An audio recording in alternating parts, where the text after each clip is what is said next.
Minsan, ako'y tinuturing na bato lamang sa daan. Binabaliwala ng lipunan, sinasabing hindi ko kaya. Hawakan ang pangarap na aking kinakapit ng mahigpit. Binitawan ang mga salita na parang kidlat sa ulap ng aking dibdib. Sinasabing ikaw ay babae lang. Sa taas ng mundo, hindi ka makakapunta at hindi ka makakapit. Ako si Janine Ashley De Gia. Artist ang aking napili.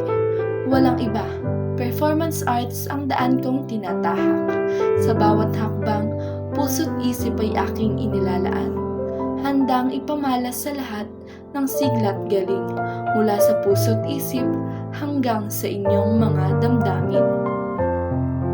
Sa bawat taludtod at linya'y aking ibinubuhos ang lahat ng emosyon, sakit na dala ng buhay bilang akong babae.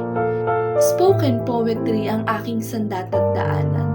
Ibininggit ko ang mga hirap, luhat mga pangarap na minsan ay napipikunan. Ngunit hindi ako sumuko, tumindig at lumaban, dahil ang bawat salita'y naging lakas na aking ipinaglalaban. Sa sayawan namang tila alon ng dagat na umaalon, mga paa naming sumasabay sa tugtog ng aming puso. Galaw naming tila liwanag na sa dilim ay nagliliwanag. Bawat hakbang ko'y patunay ng galing na hindi ako natitinag. Sa mga kwerdas ng gitara na aking hinahawakan, tunog na umaalingaw-ngaw parang awit ng kalikasan. Daliri ko'y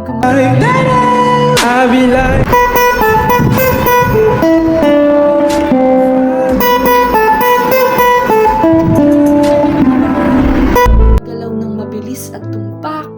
Bawat kwerdas ay naglalabas ng himig na kay ganda at dakila para sa akin.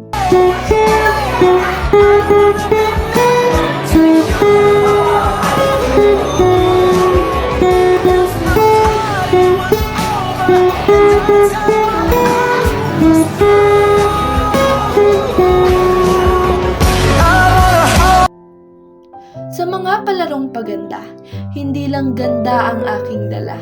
Talino't husay ko sa bawat sagot ay lumalabas.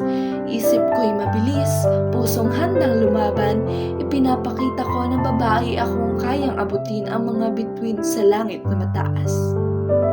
Hindi ako lamang bulaklak na dumadaan sa hangin. Ako'y puno ng galing na kayang baguhin ang mundo. Bawat talento'y regalo sa akin ng may kapal. Ipinapakita ko ito at pinapamulat sa lahat ng aking kakayahan. Babaeng babae, iliwanag ko ang bituin. Ang aking sigla't husay, hindi kailanman mawawala at mawawasak. Sa bawat larangan, ako'y bida't hinirang. Babae ng bayan, ako ang tunay na banal.